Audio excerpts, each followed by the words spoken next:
ዘመናዊው የቀደመው የተሻለ ነው ብዬ አስባለሁ። አሁን ላይ ያለው የቲያትር እንቅስቃሴ ስፔሻሊ በቲያትር ዙሪያ ነው ማውራት የምችለውና የነበሩን 4 የአዋቂ ቲያትር ቤቶች ነበሩ። አንድ የህፃናት ቲያትር እንደ ኢትዮጵያ አዲስ አበባ ከተማ ውስጥ ማለት ነው። አማራ ክልል የሙሉ ዓለም ባህል ማዕከል አለ። ቲያትር ፕሮዲዩስ ያደርጋሉ እነሱ። ሌላው ጋር ይህን ያህል እንደዚህ በመደበኛ የሚሰሩ ብዙ አላስታውስም። እንዲሁ በክበባት ደረጃ ነው የሚሰራውና ባሉን የቲያትር ቤቶች ደረጃ እነዚህ 4 ቲያትር ቤቶች ውስጥ አሁን አክቲቭ ሆኖም እየሰራ ያለው የኢትዮጵያ ብሔራዊ ቲያትር ነው። ሀገር ፍቅር በኮሪደር ልማት ምክንያት ተቋርጦ ነበረ። ራስ ቲያትር ረጅም ዓመቱ ከተቋረጠ፣ ሲቲዮል እንደዚሁ ከተቋረጠ ስንት ዓመቱ እና ያሉንን ቲያትር ቤቶች ሞር እያጣናቸው ነው ያለው ማለት ነው። የሰው ኃይሉ አለ፣ ሰራተኛው አለ፣ ግን የሚሰሩት መደበኛ የቲያትር ስራዎችን ሳይሆን ሌሎች በተለያየ ቅርጽ ሰራለህና እነዛን ስራዎች ነው እየሰሩ ያሉትና የተዋናዩን ረሃብ ታቋለ መድረክ ላይ መተወን ነው። ያንን ረሃብ ማስታገስ አልተቻለም። ስለዚህ አሁናዊ ሁኔታችን እንደ ቲያትር ጥሩ አይደለም ብዬ ነው ማስበውና ኢትዮጵያ ብሔራዊ ቲያትር ውስጥ ከሰኞ በስተቀር ሌሎችም ቀን ይተወናል። ቅዳሜና እሁድ 2 ቲያትሮች አሉን። አንጻራዊ ደህና ነው። ሀገር ፍቅር አሁን እሁድ ብቻ ነው እየተተወነ ያለው እስካሁን እለት። ከእንግዲህ ካሁን በኋላ ደግሞ ሌሎቹ ሊመጡ ይችላሉ። በእነዚህ ሂደት ውስጥ ትልቁ እንቅስቃሴ የተገደበ ነው ወይንም ድሮ ከነበረ ነገር አንሰናል የሚለውን ማስቀመጥ እፈልጋለሁ።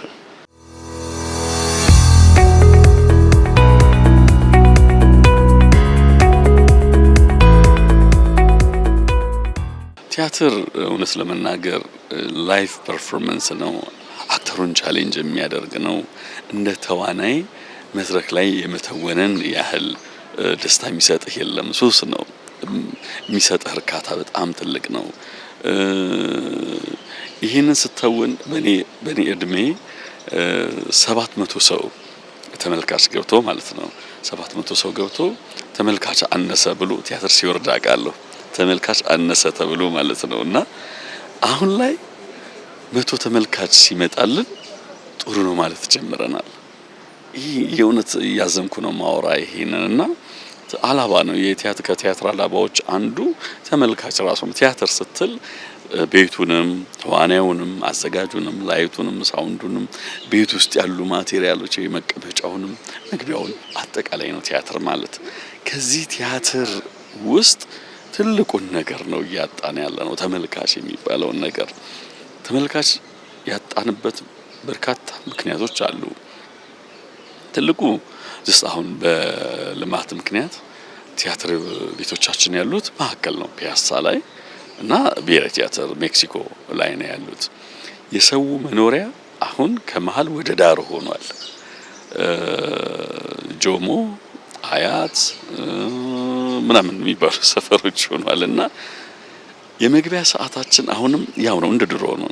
11 ሰዓት ተኩል ቲያትር መግባት ጀምራለህ። ልክ 12 ሰዓት ላይ ቲያትር ይጀምራል። በአብዛኛው የምሽት ቲያትሮች የ2 ሰዓት ቲያትሮች ናቸው።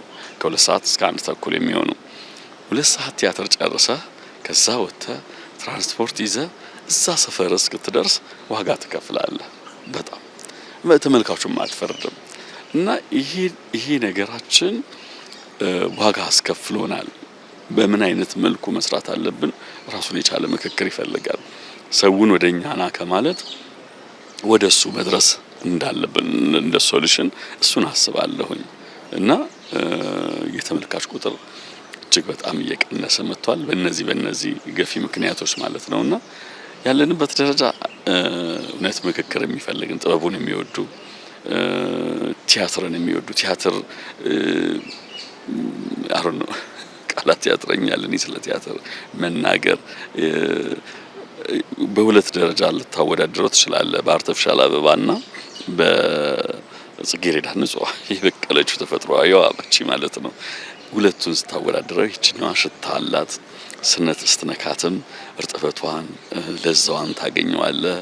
ሁሉ ነገሯን አርቲፊሻሏ አይንህ ላይ ነው ውበቷ። ስትነካት ወይ ላስቲክ ነች ወይ ወረቀት ነች ምናምን። በዚህ ደረጃ ነው የምታወዳድረው ከሌሎቹ ሁኔታዎች ጋር እና ቲያትር የአንድን ሰው የተፈጥሮ ጸጋ እግዚአብሔር የሰጠውን ጸጋ የምታይበት ፊት ለፊት የምታይበት የምታደንቅበት ትንፋሹን እየሰማህ ምጡን እያዳመጥክ የምታየው ነው።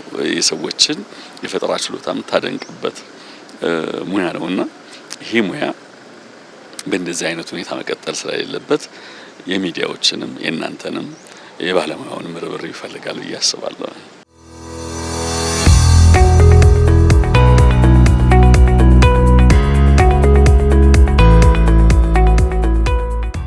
ፊልም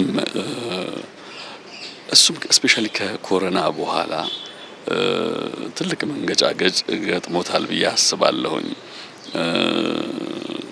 የኢትዮጵያ የፊልሞች በራሳቸው ብዙ ዋጋ ከፍለው ስታብሊሽ አድርገዋል ብዬ አስባለሁኝ። ካልነበረ ወደ መኖር የመጣ ነው እንዳልከው 90ዎቹ ውስጥ የቪዲዮ ፊልሞች የጀመሩበት ሰዓቶች ናቸውና በዛ ሰዓት ላይ የኔ መጀመሪያ ፊልሜ ሁለቱ የሚባል ፊልም ነበር። ሰለሞን አስመላሽ ፕሮዲዩስ ያደረገው የመጀመሪያው ፊልም። እነዛ ፊልሞች የመጀመሪያዎቹ ሰዓቶች ናቸው። እውነት ለመናገር በፊልም ትምህርት ቤት ባልነበረበት የፊልም አክቲንግ ይሄ ነው ባልተባለበት ዝግጅቱ ቴክኒኩም ኢቭን ሰርግ የሚቀርጽ ልጅ ድንገት ፊልም ሲቀርጽ የምታገኝበት ነውና በማየት ብቻ ራሳችንን አስተምረን ወደዚህ እንትን የመጣ ነው። ከዛ ደረጃ አሁን ላይ ያለውን ደረጃ ሳይ የእውነት ደስ ይለኛል። በደንብ ስፔሻሊ ቴክኖሎጂውን በጣም የተረዱ ጎበዝ ልጆች የመጡበት ሰዓት ነው። እንደ ፊልም አሁን ላይ ብዙ ተግዳሮቶች ቢኖሩትም የማሳያው እንዳልኩ ሲኒማ ቤት ገብተህ አሳይተህ ያወጣኸውን ወጪ የምትመልስበት ደረጃ አይደለም። ያስደነግጣል። አንዳንዴ እኔ ያለ ሰው የሚባል ፊልም ፕሮዲዩስ አድርጌያለሁኝና እንደ ባለሙያ ጀስት ዋጋ መክፈል ግድ ነው። አንተም የሆነ ነገር ኮንትሪቢዩት ማድረግ አለብህ።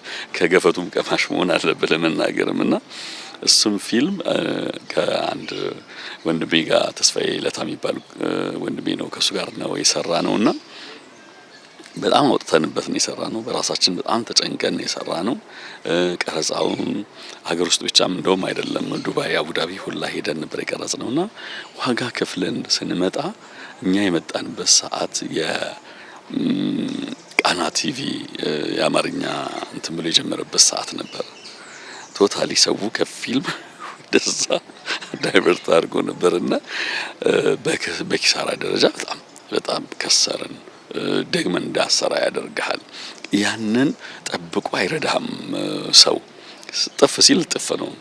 ነገ የኔን ፊልም አጣለሁ እኔ ወደዚህ ሲሄድ እኔ ካልደገፍኩት እኔ እንትን ካላልኩት ካላበረታታሁት የሚል ሐሳቦች አታይም። እነዚህ ብዙ ወደፊት የሚመጡ ፕሮዲዩሰሮችን ብዙ ሊሰጡን የሚችሉ ሰዎችን አሳጥቷል ብዬ አስባለሁ። በዚህ ጭንቀት ውስጥ በዚህ ውጣ ውረድ ውስጥ በዚህ ምናምን ውስጥ አሁን ላይ ስቲል ስታብሊሽ አድርገው እየሰሩ ያሉ ባለሙያዎችን ማክበርና ማድነቅ እፈልጋለሁኝ።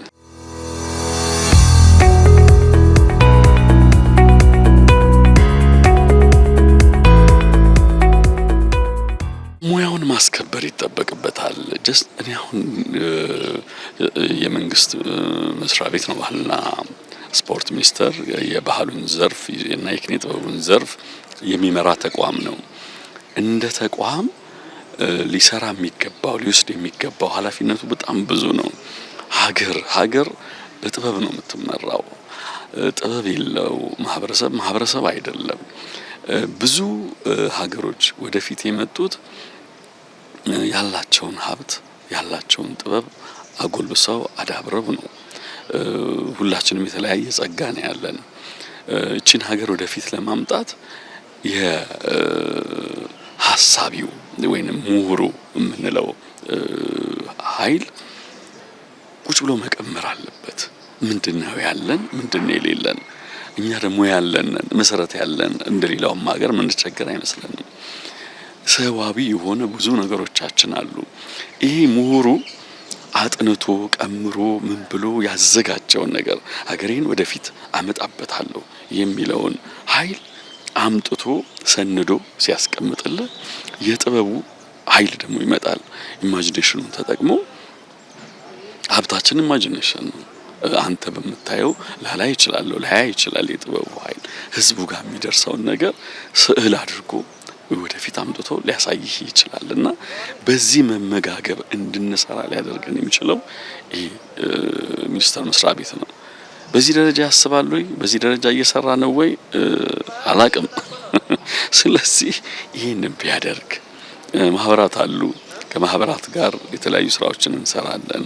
ኦልሞስት ወደ 17 የሚሆኑ እኛ በቲያትር በፊልም በደራሲያን አሉ፣ የሙዚቃ ሰዎች አሉ፣ የእደ ጥበቦች አሉ፣ ሰርከስ አለ።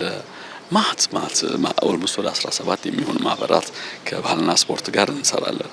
ግን ጀስት እቅድ ሪፖርት ከመስማትና ወይንም በእነሱ እቅዶች ውስጥ ከመሄድ ይልቅ የእናንተ እቅዶች ምንድናቸው? እንዴት ነው ልንደግፋችሁ የምንችለው? ምንድነው የእናንተ ተግዳሮት? ምንድነው መስራት ያለብን? እንደ ሀገራችንን ወደፊት ማምጣት ጥበቡን አጎልብሰን ጥበብ ጀስት ነገሮችን ማምከኛ ነው፣ ሰዎችን መቅረጫ ነው። ክፉን አስወግደ ጥሩን አጎልብተ ቀና ነገር የምናገኝበት ስለሆነ በዚህ ደረጃ የምንመካከርበት ቢሆን ብዬ እመኛለሁ።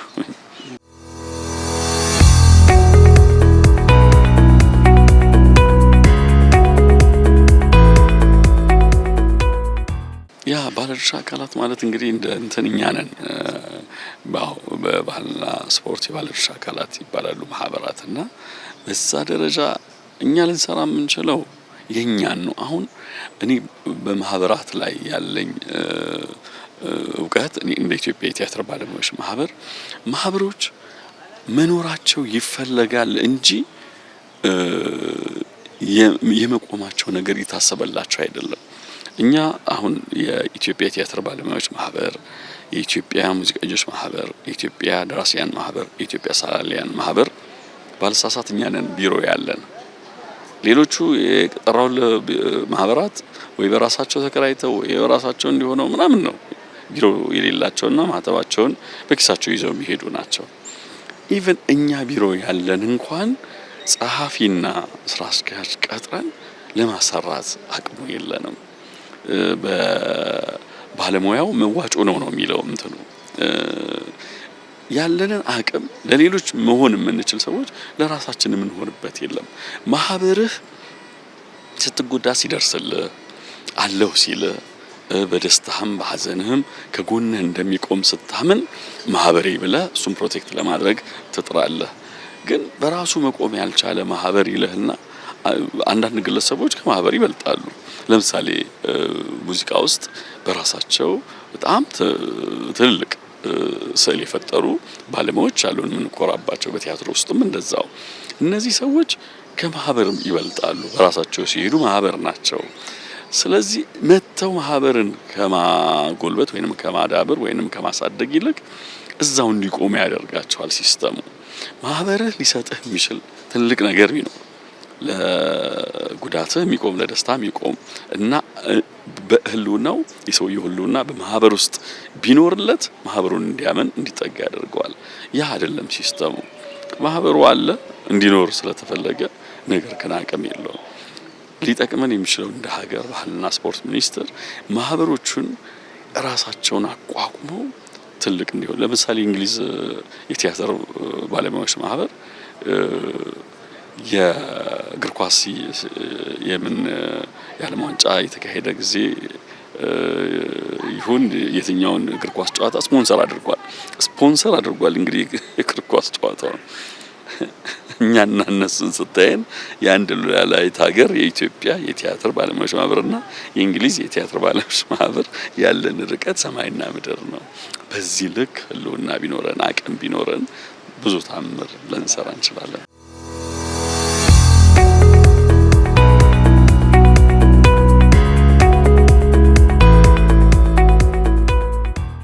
ጥበቡን ማገዝ ኪነ ጥበብ ትርጉሙ የገባን አልመሰለኝም ወይንም የገባን እንዳልገባን ዝም ብለናል።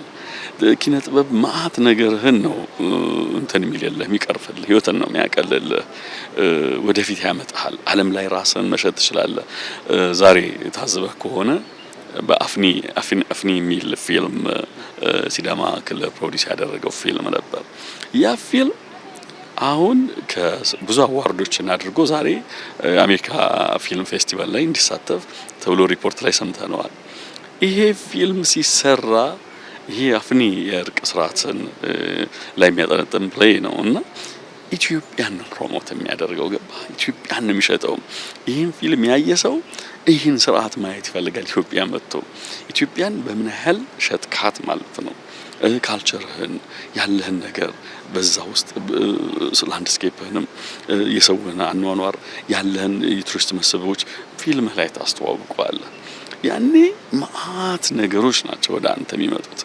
ይህንን እንደው በሌላ በኩል እንቆፍረውን በጥበብ ብናደርገው ብዙ መንገድን ያቀልልን ነበርና እዚህ ልክ ተግባብቶ ቢሰራ ይባልና ትተዋለህ። እንደውም የደቡብ ክልል ላመሰግን ፈልጋለሁ። በዚህ ደቡብ ክልል አሁን የሲዳማ ክልል ነው የሚባለው ይሄ በዛ ደረጃ ለኪነ ጥበቡ ትልቅ ዋጋ የሚሰጡና ገብቷቸው እየሰሩ ያሉ በደንብ ጥበቡን ፕሮሞት የሚያደርጉ ስለሆኑ በዚህ አጋጣሚ ላከብራቸው ፈልጋለሁ።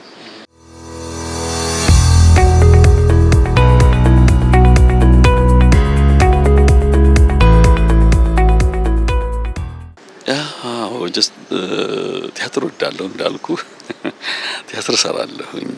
አሁን 3 አይጦች የሚባል ቲያትር በኢትዮጵያ ብሔራዊ ቲያትር ዘወትር ማክሰኞ እየሰራሁ ነው ያለሁት። የዛ ቲያትር አዘጋጅም ተዋናይም ነኝ። እሱን ቲያትር ለሰው ደረሰ ብዬ አላስብም። በጣም ሰው እንዲያየው ፈልጋለሁኝ። ኢትዮጵያ ውስጥ ያው ተዟዙሮ መስራት አንዳንድ ችግሮች አሉ። በተቻለ አቅም ከክልሎችም አስተዳደግ ላይ የልጆች አስተዳደግ ላይ የሚያወራ ፕሌይ ነው። ወተን ብንሰራ ከኢትዮጵያ ውጭ ወተን ብንሰራ እሱን አስባለሁኝ። ከዛ ባሻገር ሲትኮሞች እሰራለሁኝ፣ ሳተፋለሁ ሲትኮሞች ላይ። ሌላው ከእግዚአብሔር ጋር 80 ያህዱ መጽሐፍ ቅዱስን ለመተረክ ፈልጋለሁ። ኦዲዮ መጽሐፍ ቅዱስን ለማንበብ የሚቸገሩ ሰዎች ካሉ በድምጽ ቢሰሙት የበለጠ ትልቅ ነው። የተሞከሩ አሉ። መዝሙረ ዳዊትን ያነበቡ ሰዎች አሉ። አንዳንድም እነዚህ የተሞከሩ አሉ። ግን ብሉይ ኪዳንን አዲስ ኪዳንንም ሁሉንም ያጠቃልላል 80 ያህዱን ስፔሻሊ እሱን ማንበብ ፈልጋለሁ በደንብ ተደርጎ ከአባቶች ጋር ያው ዘለህ የምትገባበት አይደለም። የእግዚአብሔር እንትን በእነሱ ጸሎት ከተሳካልኝ እሱን አደርጋለሁ ብዬ አቅጃለሁ እንደ እግዚአብሔር ፍቃድ። እና ሌሎችም እንደ ሰው ታስባለህ እነሱ ለማድረግ ሀገራችንን ሰላም ያርግልን እንደሱ አስባለሁ።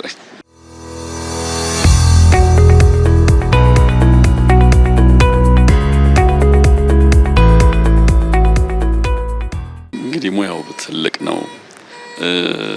እኛ ዘለን ያልነካቸው ማአት ነገሮች አሉ እና በአዲስ ጉልበት በአዲስ ኃይል በአዲስ መንፈስ ቴክኖሎጂ ያገዛሃል። ዓለም ላይ ያለው የቲያትር እንቅስቃሴ አለ። እኔ ራሴን ሁሌም ከጓደኞቼም ጋር ስናወራ ራሳችንን ሞክሰው ቲያትር 103 ዓመቱ ነው። ቲያትር ኢትዮጵያ ውስጥ ዘመናዊ ቲያትር ከጀመረ ብለን ቲያትር ጀመረ ተብሎ የምንማረው ከሰው ልጆች አፈጣጠር ጀምሮ ነው። የሰው ልጅ የተፈጠረው ደግሞ ኢትዮጵያ ውስጥ ነው ብለን ስለዚህ ቲያትር ኢትዮጵያ ጀመረ ነው። ነገር ግን 103 ዓመት የዘመናዊ ቲያትር ጀመረ የምንለው በፋቡላ ቲያትር ነው። የፋቡላ ቲያትር አይነት ቲያትር ነው 103 ዓመት ሙሉ እየሰራን ያለ ነው ብዬ ነው የማስበው። ዛሬም የሌላው ዓለም ቲያትር እጅግ በጣም ረቋል፣ እጅግ በጣም መጥቋል። ቲያትር መድረክ ላይ ውቅያኖስ ታያለ። ቲያትር መድረክ ላይ ስኖ ታያለ። ቲያትር መድረክ ላይ ሌላ ተአምር ታያለ።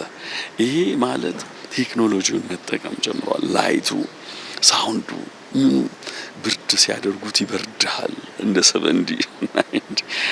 እኛ ያቺን ስፖት ላይታችንን እያበራን ነው ስቲል እንደ ፋቡላ ቲያትር ነው 103 ዓመት እየተወነን ያለ ነውና በቴክኖሎጂው ረቀው ብዙ ሳውንድ ኢንጂነሮች ብዙ ላይት ኢንጂነሮች ተምረውልን ሰልጥነውልን መተው ይህንን ቅርጽ ቀይረውት እኔ ያላገኘሁትን እንዲያሳዩኝ እመኛለሁ ለአዲሱ ትውልድ።